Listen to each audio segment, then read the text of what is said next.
projection from Shivji to the rest of the world about these two ideas. Of course, these two ideas were used by us, all of us, when we fought the British. And they were put forth by Mahatma Gandhi.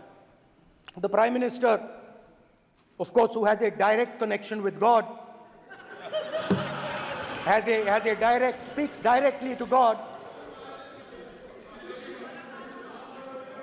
Yes, the Paramatma speaks to Modi ji's Atma directly. Unlike with all humans, we are all biological. We are born, we die, but the Prime Minister is a non-biological being. And the Prime Minister says Gandhi is dead. And Gandhi was revived by a movie. I mean, can you understand the ignorance? That Gandhi is dead and a movie revived the father of the nation. No, Gandhi is not dead. Gandhi is alive. Now, another very interesting thing I noticed. Anji. That is not your problem. That is not your problem. It is not none of your business. It is not none of your business. And there's another thing I noticed. That it is not just one religion that talks about courage. In fact, all our religions talk about courage. So, here is the religion of Islam.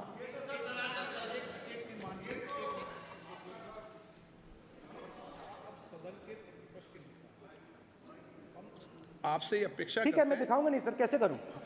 मैं समझाना चाहता हूं, वो समझा नहीं पा रहा हूं। समझदार हैं यहाँ पर, सब चुनकर आते हैं। सर, बात नहीं बन रही, चुनकर भेजा है, मजा नहीं आ रहा है। जनता ने सबको चुनकर भेजा, आप एड्रेस करें। जनता ने, कांग्रेस पार्टी ने शिवजी की फोटो दिखा दी है, गुस्सा हो गए। अब देखिए, प्लीज मान्य सदस्य, आप तो इस्लाम में भी कहा गया है, मैं पढ़ता हूं, एड्रेस इधर करें। He said, एड्रेस इधर करें मान्य सदस्य। हाँ जी, सॉरी, इस्लाम में भी लिखा गया है, कुरान में, the prophet peace be upon him said, God said, have no fear, I am with you, hearing and seeing.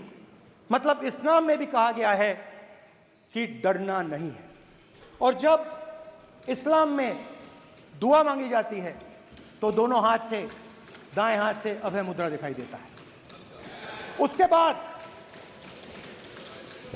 Guru Nanak ji की ओर चलते हैं।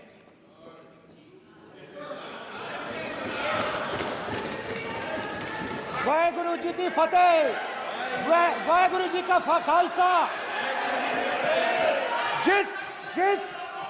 जिस धर्म पर आप हर रोज आक्रमण करते हो, गुरु नानक जी जो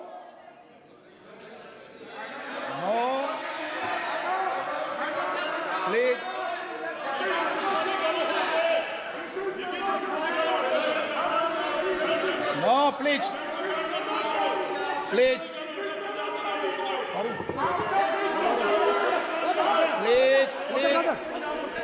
माननीय सदस्य, प्लीज।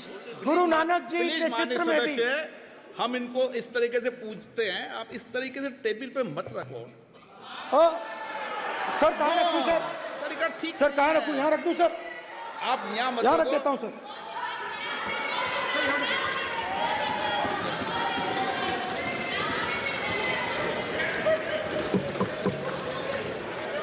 सर, गुरु नानक जी के चित्र में भी आपको अभय मुद्रा दिखाई देगा। गुरु नानक जी भी कहते हैं कि डरो मत, डराओ मत।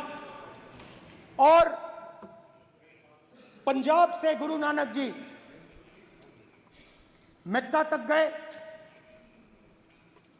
थाईलैंड तक गए, अफगानिस्तान गए, श्रीलंका गए,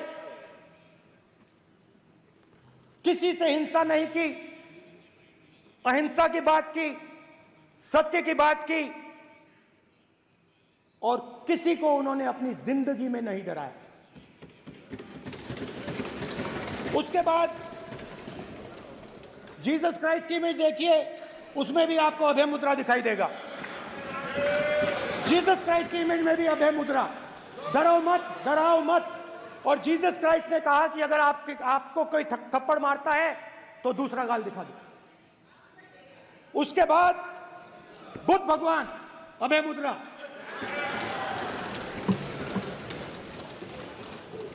डरो मत, डराओ मत, अहिंसा। मतलब, और अंत में महावीर, डरो मत, डराओ मत, अभय मुद्रा। मतलब हिंदुस्तान के इतिहास में 3 फाउंडेशनल आइडियाज हैं। मोदी जी ने अपने भाषण में एक दिन कहा कि हिंदुस्तान ने किसी पर आक्रमण नहीं किया। उसका कारण है क्योंकि यह देश अहिंसा का देश है। यह देश डर का देश नहीं है। तो हमारे सारे के सारे महापुरुषों ने अहिंसा की बात की, डर मिटाने की बात की। डरो मत, डराओ मत, डरो मत, डराओ मत।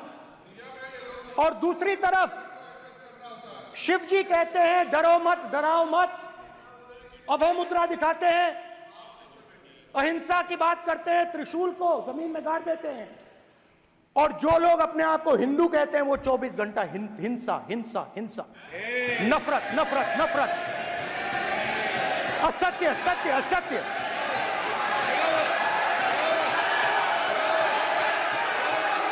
आप हिंदू हो ही नहीं।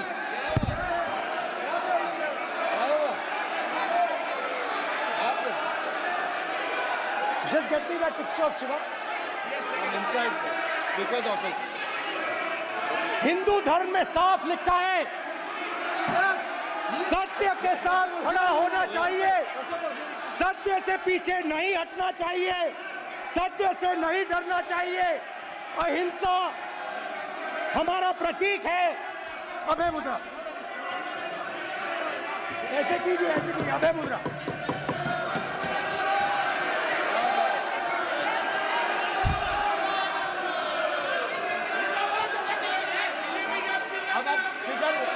नहीं आएगा। Prime Minister will not speak. Then Prime Minister will speak. This will happen here. If you are doing this, it will repeat again. भाई भाई भाई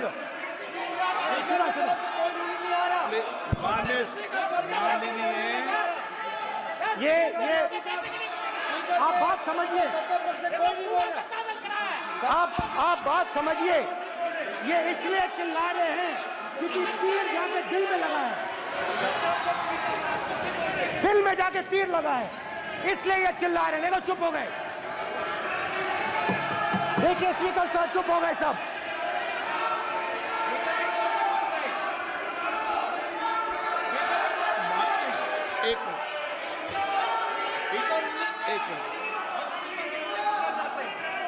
माननीय आप प्रतिपक्ष के नेता हैं, किसी की भावनाओं को ठेस नहीं पहुंचे, सर मुझे चर्चा बोलने में दीजिए। ध्यान रखना चाहिए। फैला सकता, हिंदू नफरत नहीं फैला सकता। और बीजेपी 24 घंटा नफरत, हिंसा, नफरत, हिंसा, नफरत, हिंसा। स्पीकर सर, कहां तक इन्होंने डर फैला दिया है।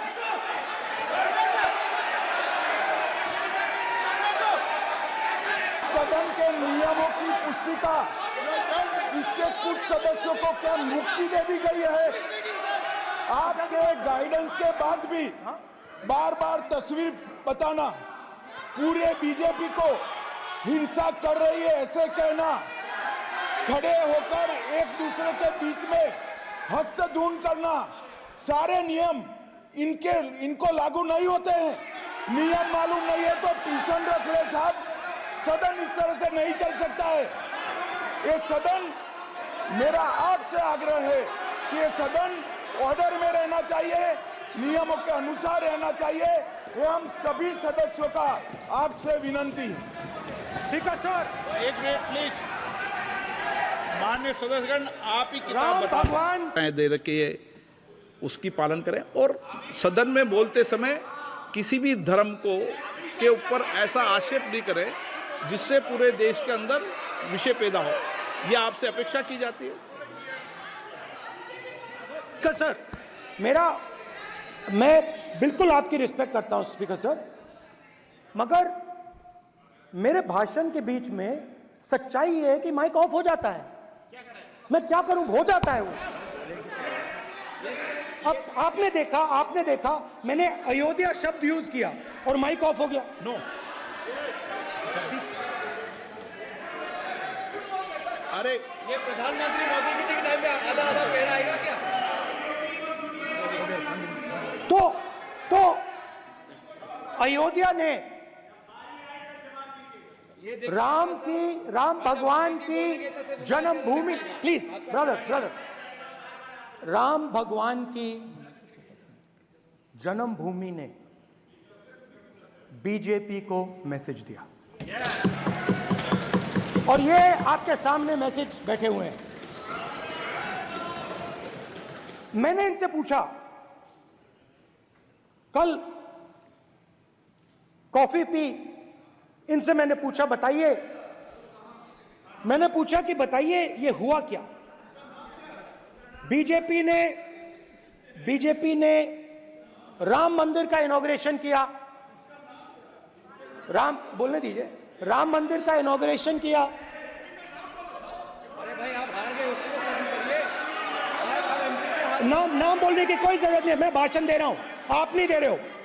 मुझे बोलना है जो बोलना है, मुझे नाम लेने की कोई जरूरत नहीं, मुझे जो बोलना है मैं बोलूंगा। तो अयोध्या ने मैसेज दिया और मैंने इनसे पूछा कि हुआ क्या, और इनका जवाब आया। मैंने उनसे पूछा कि आपको कब पता लगा कि आप अयोध्या में जीत रहे हो, और आपने कहा पहले दिन से मुझे पता था। सही बात। और मैंने कहा ये क्या हुआ? उन्होंने कहा राहुल जी, अयोध्या में एयरपोर्ट बना, अयोध्या की जनता से जमीन छीनी गई और आज तक उन्हें मुआवजा नहीं मिला है। उन्होंने कहा, सही बात, उन्होंने कहा कि अयोध्या में जो भी छोटे छोटे दुकानदार थे, जो भी छोटी छोटी बिल्डिंग्स थी, उन सारों को तोड़कर गिरा दिया गया और उन लोगों को सड़क पर कर दिया गया। इन्होंने यह भी कहा कि अयोध्या के इनॉग्रेशन में अयोध्या की जनता को बहुत दुख हुआ, क्योंकि इनॉग्रेशन में अदानी जी थे, अंबानी जी थे, मगर अयोध्या का कोई नहीं था। और ये कारण था कि अयोध्या की जनता में, उनके दिल में नरेंद्र मोदी जी ने भय डाल दिया। उनकी जमीन ले ली, उनके घर गिरा दिए, और फिर अयोध्या के गरीब लोगों को, किसानों को, मजदूरों को मंदिर के इनॉग्रेशन तक नहीं जाने दिया। मंदिर के इनॉग्रेशन छोड़ो, उसके बाहर भी नहीं जाने दिया। और इसीलिए अयोध्या की जनता ने सही मैसेज भेजा। अच्छा, इन्होंने मुझे एक और बात बोली, 3 बार इन्होंने कहा कि 3 बार नरेंद्र मोदी ने टेस्ट किया, 2 बार क्या मैं अयोध्या से लड़ जाऊं? और सर्वेयर्स ने कहा अयोध्या में मत लड़ जाना, अयोध्या में मत लड़ जाना, अयोध्या की जनता हरा देगी। और इसीलिए प्रधानमंत्री वाराणसी गए और वहां बच के निकले।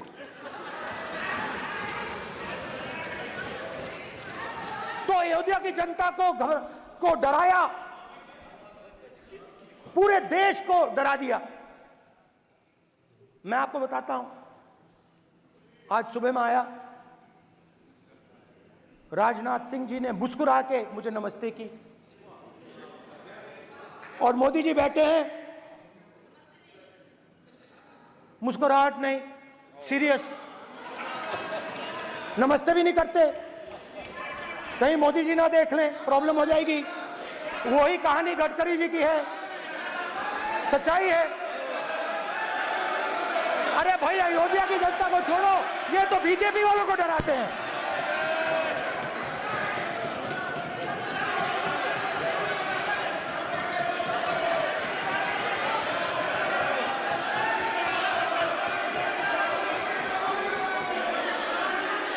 माननीय सर क्या है? माननीय एक मिनट, माननीय प्रतिपक्ष के नेता, एक मिनट,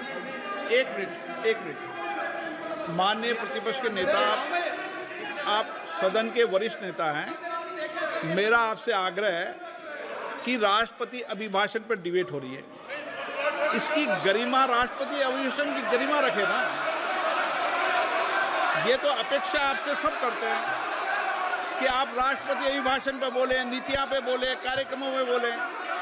अब व्यक्तिगत रूप से नहीं, अगर आप ये उचित मानते हैं, क्या स्पीकर सर, ये उचित है? अगर आपकी पार्टी इसको स्पीकर सर, उचित मानती है तो मुझे कुछ नहीं कहना। स्पीकर सर, माननीय अध्यक्ष जी, लोकतंत्र ने और संविधान ने मुझे सिखाया है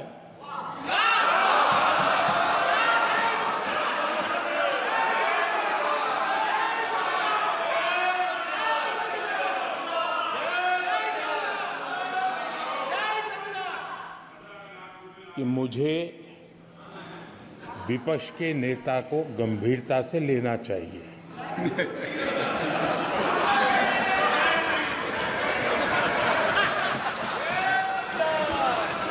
स्पीकर सर, आपने कहा कि डिबेट प्रेसिडेंट्स एड्रेस पे होनी चाहिए। ये जो मैंने किया है, अनुराग ठाकुर जी ने अयोध्या की बात की थी, अनुराग ठाकुर जी ने सनातन धर्म पर आक्रमण की बात की थी, इसीलिए मैंने ये किया है। मैं दिखाना चाहता हूं कि अयोध्या में क्या हुआ, अयोध्या की सच्चाई क्या थी। प्रेसिडेंट्स डिबेट में उन्होंने बात उठाई थी, मैंने बात बंद की। प्रधानमंत्री जी को अच्छी लगी अयोध्या के बाद अच्छी लगी,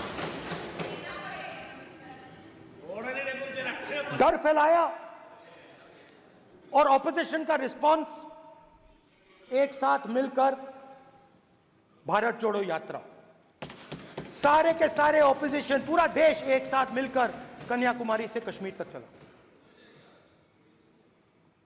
और जो आपने डर फैलाया उसके बारे में यात्रा में बहुत कुछ सुनने को मिला। अभी तक याद है, सुबह 7 बजे 7-8 बजे की बात थी, यात्रा में चल रहे थे, एक महिला आती है, हमारे साथ चलती है, मेरा हाथ पकड़ती है और घबराई हुई सी थी। तो मैंने पूछा क्या हुआ, वो मुझे कहती है मुझे मार रहा है, मुझे मार रहा है। मैंने पूछा कौन मार रहा है,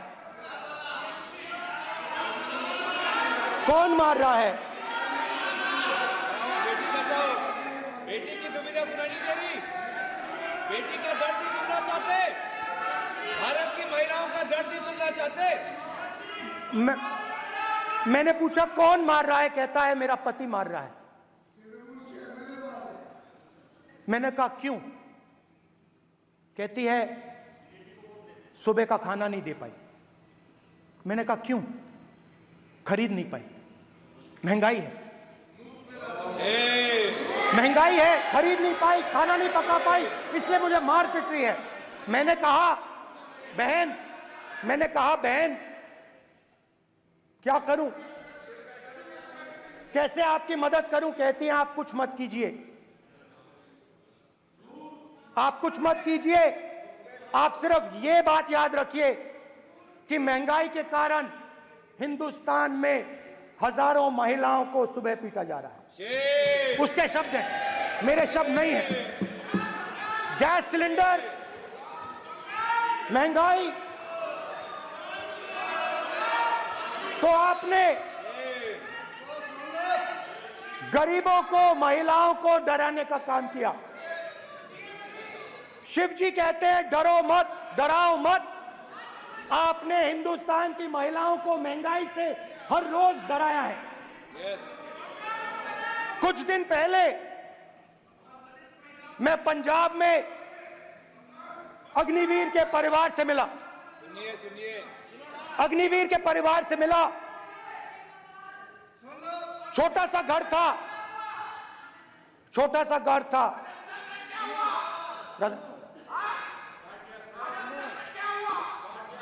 छोटे से घर में अग्निवीर शहीद हुआ, लैंडमाइन ब्लास्ट में शहीद हुआ। मैं उसे शहीद कह रहा हूं, मगर हिंदुस्तान की सरकार उसे शहीद नहीं कहती। नरेंद्र मोदी उसे शहीद नहीं कहते हैं। नरेंद्र मोदी उसे अग्निवीर कहते हैं। उस घर को पेंशन नहीं मिलेगी, उस घर को कॉम्पनसेशन नहीं मिलेगी, शहीद का दर्जा नहीं मिलेगा। और बेचारे बैठे हुए थे, 3 बहनें थी, एक साथ बैठी हुई थी, रो रही थी। आम जवान को पेंशन मिलेगी, जरूर दुख होगा, मगर हिंदुस्तान की सरकार आम जवान की मदद करेगी। मगर अग्निवीर को जवान नहीं कहा जा सकता। अग्निवीर यूज एंड थ्रो मजदूर है। और आप उससे कहते हो, उसको आप 6 महीने की ट्रेनिंग देते हो, 6 महीने की ट्रेनिंग देते हो। दूसरी तरफ चाइना के जवान को 5 साल की ट्रेनिंग मिलती है, राइफल लेकर उसके सामने खड़ा कर देते हो, उसके दिल में भय पैदा करते हो। एक जवान और दूसरे जवान के बीच में फूट डालते हो कि एक को पेंशन मिलेगी, एक को शहीद का दर्जा मिलेगा, दूसरे को नहीं मिलेगा। और फिर अपने आप को देशभक्त कहते हो।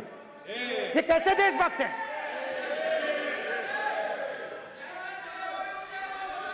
फिल्म स्टार जैसी फोटो थी उस लड़के की, फिल्म स्टार, बॉलीवुड स्टार की फोटो थी। मैं सोच रहा था, देखो इस युवा ने जान दी। स्पीकर सर,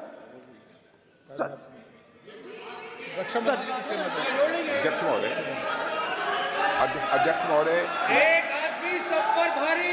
अध्यक्ष महोदय, मैं नेता प्रतिपक्ष से अनुरोध करना चाहूंगा, गलत बयानी करके सदन को गुमराह करने की कोशिश। गलत नहीं है सर, गलत नहीं है सर। कर देना चाहता हूं कि युद्ध के दौरान अथवा सीमाओं की सुरक्षा के दौरान यदि हमारा कोई अग्निवीर का जवान शहीद होता है तो उसके 1 करोड़ रुपए की धनराशि सहायता के रूप में उसके परिवार को मुहैया कराई जाती है। इस प्रकार की गलत बयानी से सभी को गुमराह करने की कोशिश नहीं की जानी चाहिए। संसद महोदय, अध्यक्ष।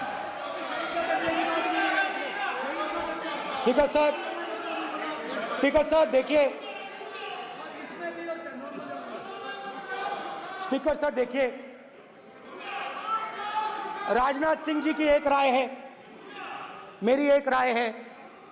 सच्चाई अग्निवीरों को मालूम है, हमें बोलने की जरूरत नहीं है। अग्निवीर को किस चीज का सामना करना पड़ता है, शहीद का दर्जा मिलता है या नहीं मिलता है, कॉम्पनसेशन मिलता है नहीं मिलता है, पेंशन मिलती है नहीं मिलती है, वो उसको मालूम है। पॉइंट ऑफ ऑर्डर है मान्यवर। अब सदन के सामने 2 स्टेटमेंट हुए। एक हुआ विपक्ष के नेता का, अग्निवीर की सच्चाई मैंने फ्लोर ऑफ द हाउस पे रखी है, और राजनाथ सिंह जी ने भी कहा है, जो रियलिटी है वो हिंदुस्तान की सेना को मालूम है, वो अग्निवीरों को मालूम है। उनके कहने से या मेरे कहने से कोई फर्क नहीं पड़ता। सच्चाई तो उनको मालूम है सच्चाई कौन बोल रहा है। पूरा देश जानता है कि अग्निवीर स्कीम सेना का स्कीम नहीं है, पीएमओ का स्कीम है। और पूरी सेना जानती है कि स्कीम प्राइम मिनिस्टर का ब्रेन चाइल्ड था, स्कीम सेना का ब्रेन चाइल्ड नहीं था। जैसे नोटबंदी की गई वैसे ही आर्बिट्री तरीके से। अध्यक्ष महोदय,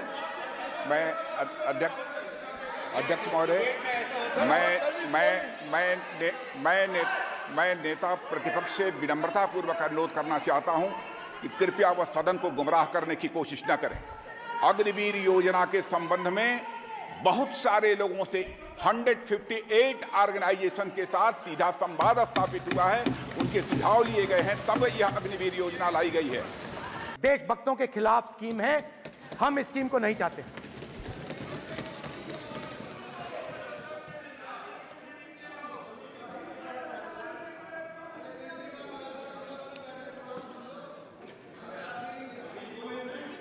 पहली बार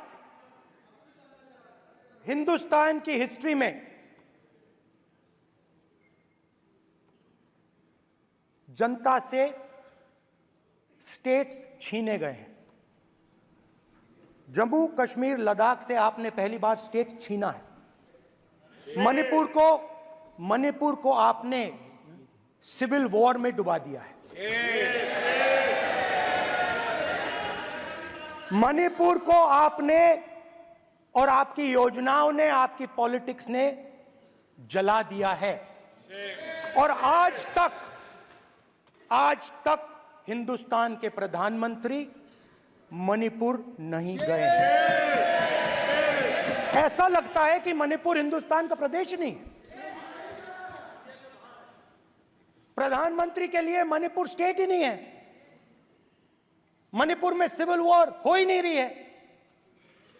और एक बार बयान दिया हमने, मतलब प्रेशर लगाया, हम गए, हमने प्रधानमंत्री से कहा एक मैसेज दे दीजिए, मणिपुर चले जाइए, जनता की वहां रक्षा कीजिए। नहीं,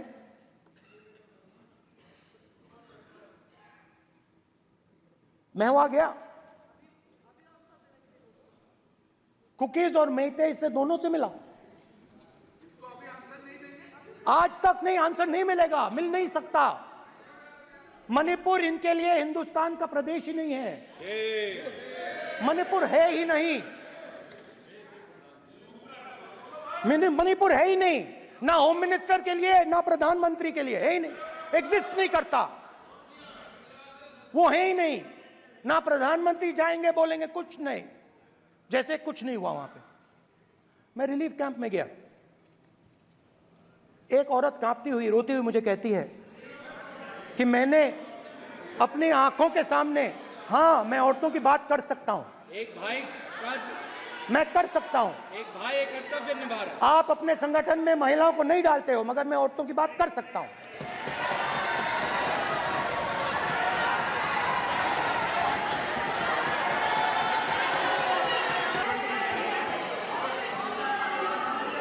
मुझे कहती है मैंने अपने आंखों के सामने, मेरे आंखों के सामने मेरे बच्चे को गोली मारी गई। मैं भागना नहीं चाहती थी, मैं मरना चाहती थी, उसके साथ मरना चाहती थी। मुझे घसीट के वहां से ले गए और फिर मेरे को अपने बच्चे की फोटो दिखाती है, कांपती हुई ऐसे फोटो दिखाती है। ये आपकी योजनाओं का नतीजा है, आपको शर्म आनी चाहिए।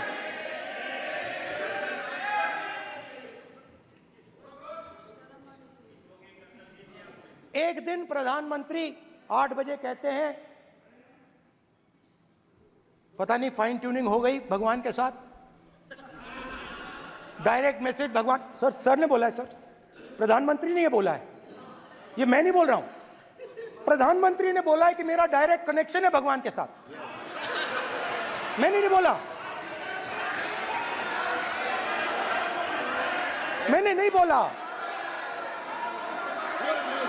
स्पीकर सर, मैं रिस्पेक्ट कर रहा हूं, ये प्रधानमंत्री के शब्द हैं, मेरे शब्द नहीं हैं। ये प्रधानमंत्री जी ने कहा है, पब्लिक में मीडिया को कहा है कि मैं बायोलॉजिकल नहीं हूं, मेरा डायरेक्ट कनेक्शन भगवान के साथ है। मैं नहीं बोल रहा हूं, प्रधानमंत्री मोदी जी ने बोला है। तो पता नहीं उस टाइम 8 बजे भगवान का मैसेज आया होगा हिंदुस्तान, वही मगर फिर श्री राम ने आपको दूसरा मैसेज दे दिया अयोध्या में। भगवान का मैसेज आया होगा, मोदी जी नोटबंदी कर दीजिए। नोटबंदी कर दिया, डायरेक्ट ऊपर से आया मैसेज, ऑर्डर आया खटाक। और अलग अलग ऑर्डर आते हैं। अदानी जी वाला ऑर्डर आता है, बंबई एयरपोर्ट अदानी जी को ऊपर से ऑर्डर आता है, खटाखट ऑर्डर आते हैं। तो नोटबंदी कर दी। स्मॉल और मीडियम बिजनेसेस जो हैं, जो हिंदुस्तान की रोजगार की रीढ़ की हड्डी है, बैकबोन है, उड़ा दिया, खत्म कर दिया। आज नतीजा यह है कि ये जो भी करना चाहे करें, हिंदुस्तान के युवाओं को रोजगार नहीं मिल सकता। Job creation backbone is broken, finish, खत्म। नोटबंदी की, गलत जीएसटी लागू की, उड़ा दिया। अब मैं सोचता हूं, पहले मैं सोचता था ये पता नहीं कैसे हुआ, अब मैं समझता हूं कि ये अदानी जी, अंबानी जी जैसे लोगों के लिए किया गया था। ये रास्ता साफ करने का तरीका था, रास्ता साफ करने का तरीका था। इनकम टैक्स डिपार्टमेंट उनके पीछे पड़ा रहता है। जीएसटी, डिमोनेटाइजेशन, 24 घंटा उनको तंग करते हैं। उनके कैश फ्लो को रिस्ट्रिक्ट करने की कोशिश करते हैं, कैश फ्लो को क्रश करने की कोशिश करते हैं कि वो परे हट जाएं और अरबपति उनकी जगह ले लें। आप किसी भी छोटे व्यापारी से पूछ लो, किसी भी स्मॉल मीडियम बिजनेस ओनर से पूछ लो, ये आपको बता देगा। गुजरात में मैं गया, टेक्सटाइल ओनर्स के साथ मेरी बात हुई।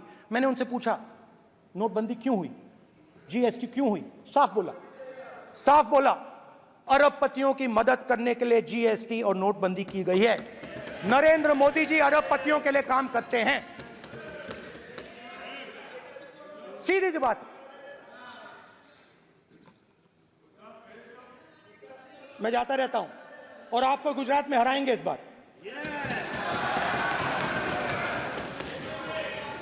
आप लिख के ले लो, आपको ऑपोजिशन इंडिया गठबंधन गुजरात में हराने जा रहा है।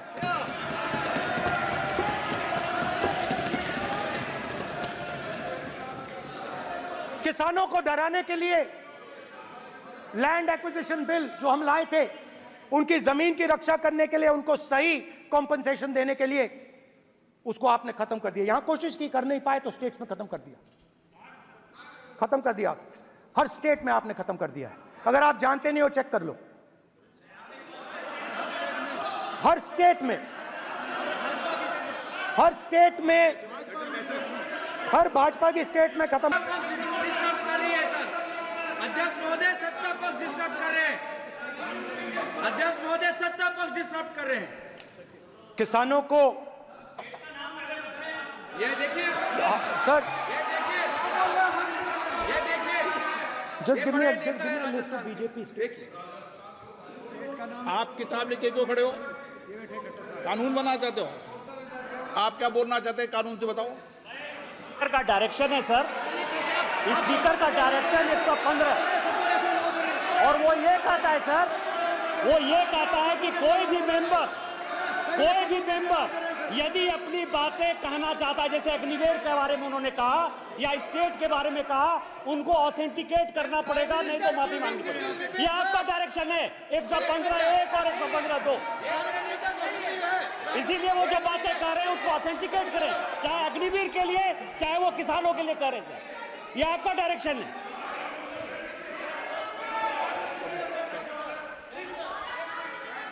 तो किसानों को जो हमने लैंड एक्विजिशन बिल तैयार किया था, सही मुआवजा दिलाने के लिए उसको आपने रद्द किया।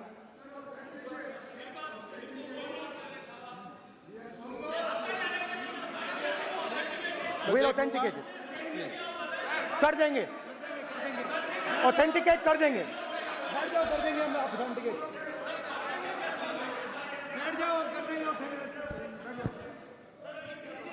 उसके बाद किसानों को डराने के लिए, याद रखिए शिव जी कहते हैं डरो मत डराओ मत, किसानों को डराने के लिए आप 3 नए कानून लाए। प्रधानमंत्री ने उनसे कहा कि ये आपके फायदे के कानून हैं। सच्चाई थी कि वो अदानी जी अंबानी जी के फायदे के कानून थे।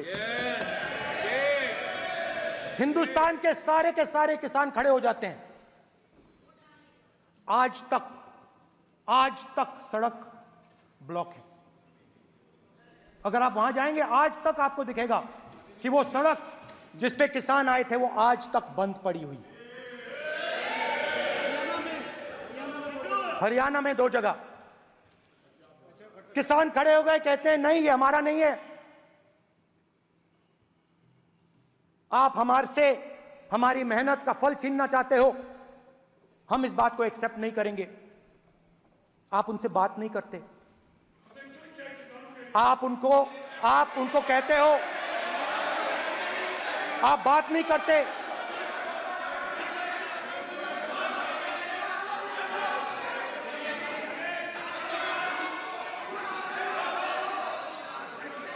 आप बात नहीं करते, आप गले नहीं लगते, आप उन्हें आतंकवादी कहते हो। आप कहते हो ये सब आतंकवादी हैं। झूठ नहीं है, झूठ नहीं है, सच है, सच है। मान्यवर, मैं समझ रहा हूं कि विपक्ष के नेता नाते पहली बार बोल रहे हैं, मगर नियमों के पुस्तक के बाहर वो नहीं जा सकते। ये स्टेटमेंट करे कि हम कहते हैं कि किसान आतंकवादी, तो कैसे सदन में चल सकता है मान्यवर? नहीं होने दिया। आपने कहा ये किसान नहीं है, आपके मुताबिक ये किसान नहीं थे, ये आतंकवादी थे। देखिए आपकी एलाय सिर हिला रही हैं, वो भी सहमत हैं, कौर जी सहमत हैं। देखिए हमारी जरूरत नहीं है, वो सहमत हैं आपसे, वो सहमत हैं। माननीय स्पीकर सर, किसानों ने सिर्फ ये कहा कि अगर 16 लाख करोड़ रुपए अरबपतियों का कर्जा माफ हो सकता है तो हमारा भी थोड़ा सा कर दीजिए। किसान ने यह कहा कि हर प्रोडक्ट के लिए सही प्राइस मिलती है, हमें भी एमएसपी दे दीजिए। और आप लोगों ने कहा किसान का कर्जा माफ नहीं होगा और एमएसपी नहीं मिलेगी। Being given the issue is kisans want MSP with legal guarantee which you are not ready to give them. तो किसानों में आपने डर डाला, भय डाला, महिलाओं में महंगाई, गैस सिलेंडर, सेना में अग्निवीर, हर व्यक्ति के लिए आप लोगों ने भय का कोई ना कोई पैकेज दिया, गिफ्ट दिया, तोहफा दिया। स्टूडेंट्स की बात करते हैं। जो आप 2000 साल पहले की बात करते हो, थोड़ी सी भविष्य की भी बात कर देते हैं, इंडिया के फ्यूचर की बात कर देते हैं। रोजगार तो आपने खत्म कर दिया, नोटबंदी, जीएसटी, जो आपने स्मॉल एंड मीडियम बिजनेसेस थे उनको खत्म करके, युवाओं को आर्मी में अपॉर्चुनिटी मिलती थी, अग्निवीर उनके लिए आपने दे दिया, वो खत्म कर दिया, रास्ता ब्लॉक कर दिया। पब्लिक सेक्टर को आप प्राइवेटाइज करते हैं, वो रास्ता बंद कर दिया। और अब एक नया फैशन निकला है, नीट।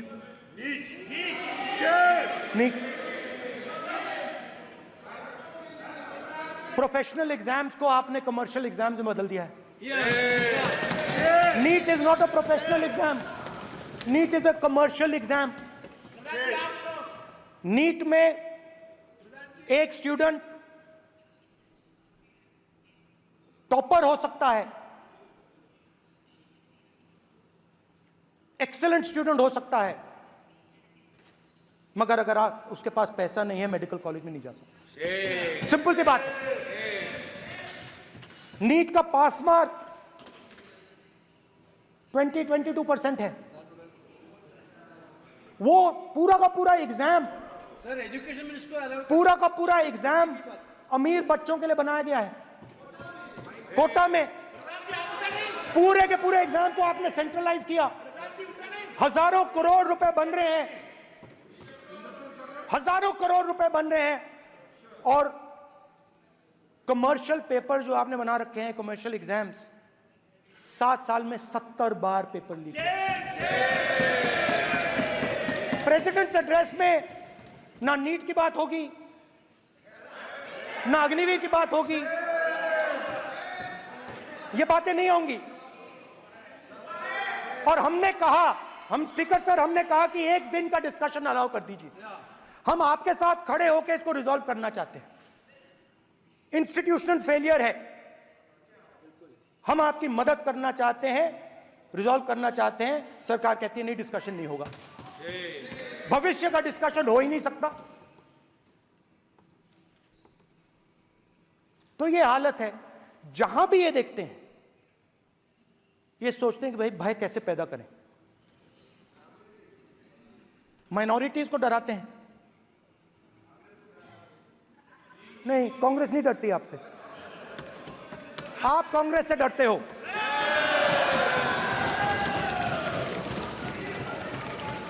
हिंसा, नफरत, माइनॉरिटीज के खिलाफ, मुसलमानों के खिलाफ, सिखों के खिलाफ, क्रिश्चियंस के खिलाफ। और माइनॉरिटीज ने क्या किया? माइनॉरिटीज ने क्या किया? हर स्फीयर में हिंदुस्तान को रिप्रेजेंट करते हैं, नाम रोशन करते हैं। पत्थर जैसे हिंदुस्तान के साथ एक साथ खड़े हैं, देशभक्त हैं। और आपने सारे के सारे माइनॉरिटीज पर आक्रमण किया, उनके खिलाफ हिंसा, नफरत फैलाई।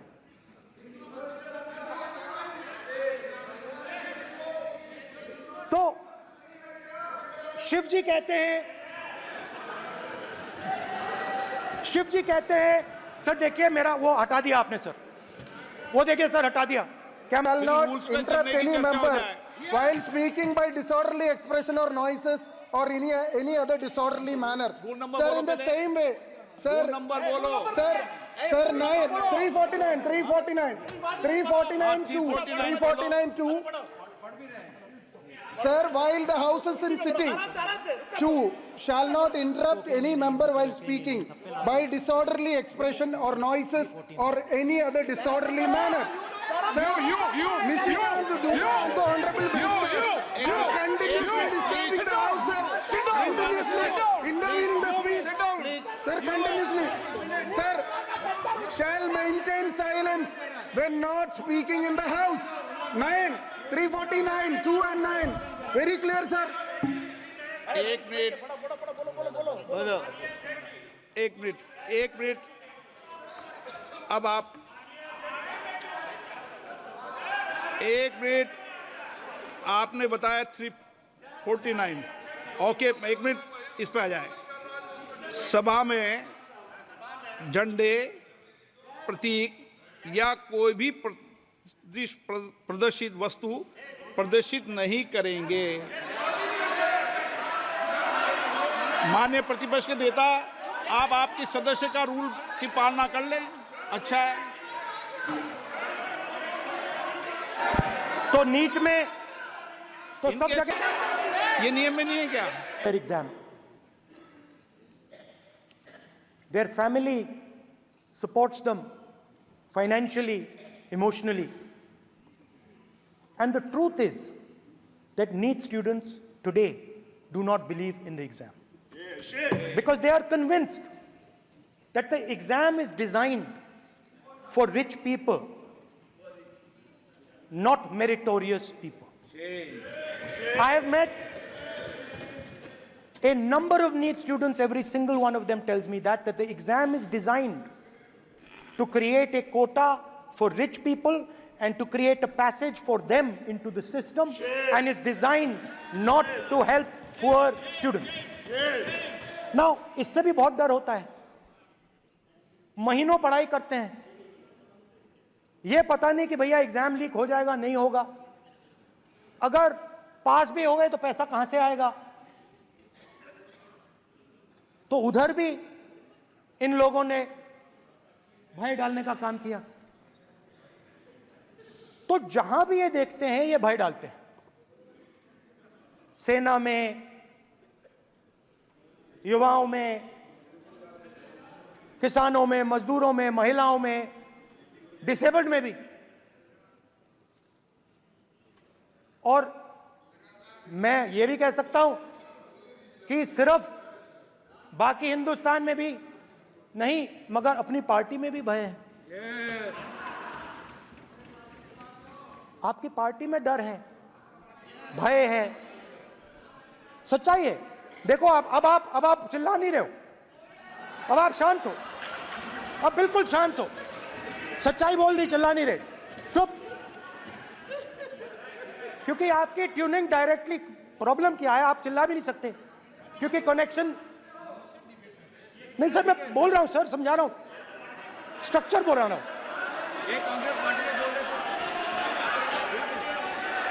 सर लोकतंत्र में पार्टी में डेमोक्रेसी होनी चाहिए। कोई भी इन पार्टियों में कोई भी आके कुछ भी कह देता है, ग्रुप ऑफ 22, 23, 24, 25 सब जो बोलना है बोल देते हैं, मगर आपकी पार्टी में भय है। सत्यमेव जयते, ना डरो ना डराओ। Sir, when I became LOP, I realized something that I had not realized before. And it's also on the lines of the principles of Shiva. It's on those same lines. And the idea was that after becoming LOP, all my personal dreams, my personal aspirations, my personal fears have to be put aside. I am now actually two people. I'm not one person.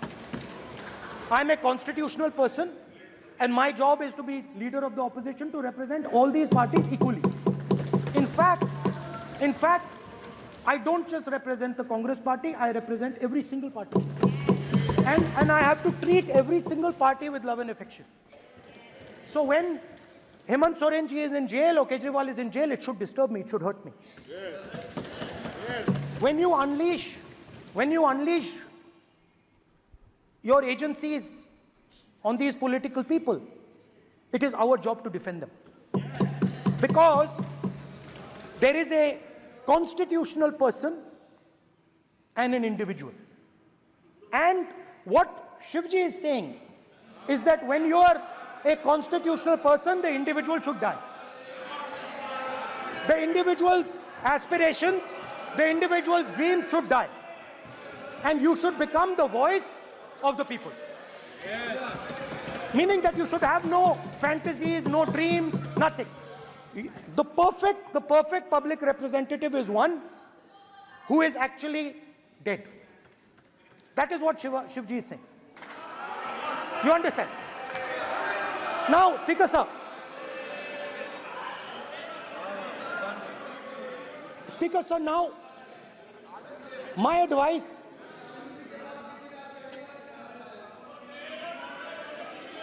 So there are two structures now. One is me as an individual, and one is me as leader of the opposition. Me as an individual, I might have my likes and dislikes. I might have my views, but me as leader of opposition have to suppress them, have to reduce them and say, now I'm the voice of the opposition. That is the idea. That is the idea of the democratic system. The people have given me a responsibility, and that responsibility should overcome my personal likes, dislikes, aspirations. Now, Speaker sir, why I'm saying this? And forgive me for saying this. But when you were being put on that chair, I walked there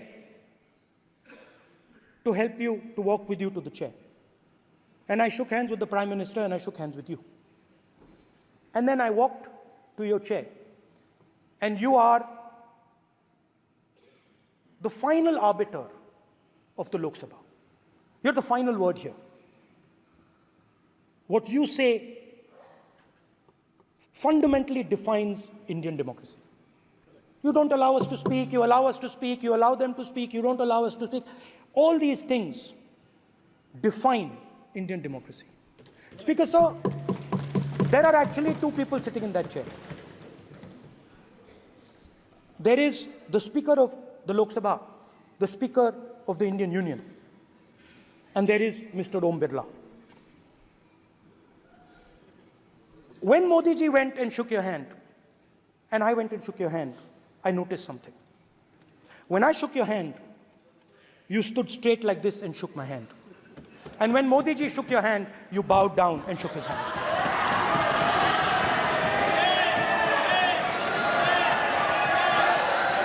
ये आसन के सामने आरोप है, ये chair के सामने आरोप कर रहे हैं माननीय। Now with all respect, sir,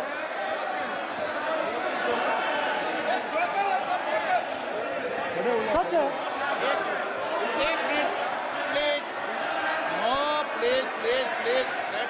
मगर आपको कहना चाहता हूं कि इस हाउस में स्पीकर से कोई बड़ा नहीं होता। स्पीकर सबसे बड़ा है, हम सबको स्पीकर के सामने झुकना चाहिए। और मैं आपके सामने झुकूंगा और सारा का सारा ऑपोजिशन आपके सामने झुकेगा। ये लोकतंत्र है स्पीकर सर, आप इस हाउस के लीडर हैं, आपको किसी के सामने नहीं झुकना चाहिए। कस्टोडियन है, नेता प्रधानमंत्री है, स्पीकर को आप speaker is the last word, speaker is अध्यक्ष and is the last word. अंत में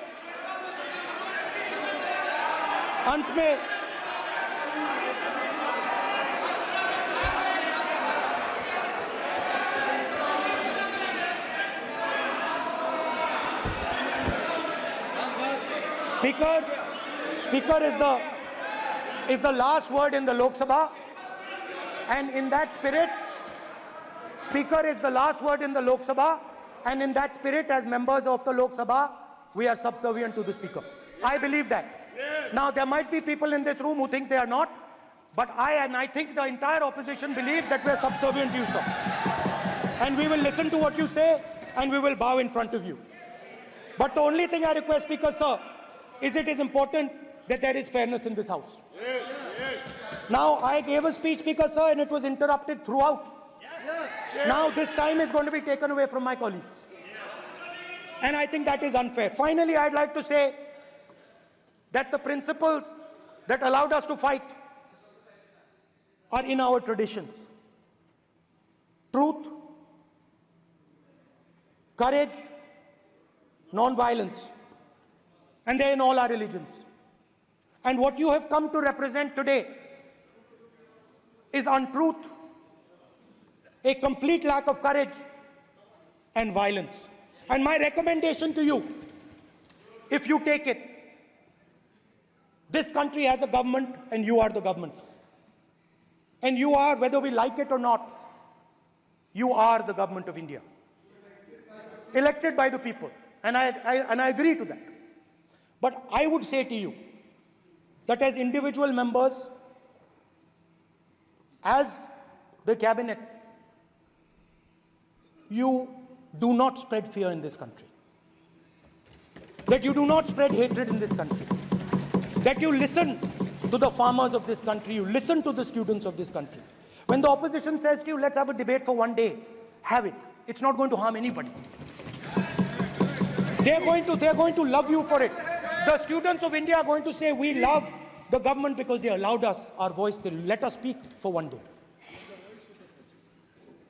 So, do not spread hatred. Do not spread violence. Do not be fearful.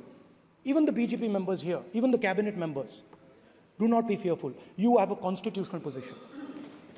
You are individuals and then you have a constitutional position. Rajnath Singh ji is an individual and he's the Defense Minister of India. And that is the way this country has to be run. And we as the opposition, don't take us as your enemies. We are not your enemies. We are here, we are sincerely here to make your work easier, as long as you follow the basic principles that we have stated. And these principles are Shivji's principles. They are the principles of Shivji. Har Har Mahadev, you can say. To make the government. This is basically what I have explained here today is the concept of Indian leadership in all religions. Respect, affection, ahimsa, and always standing up for the truth. And I'm more than happy, all of us are more than happy to discuss anything you want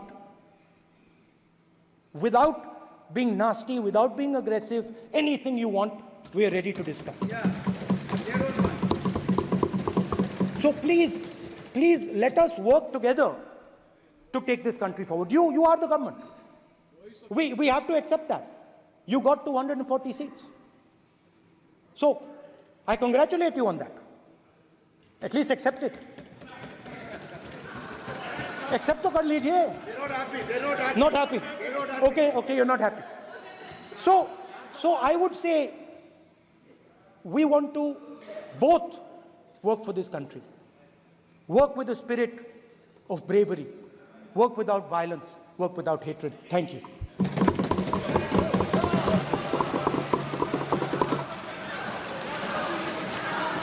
मान्यवर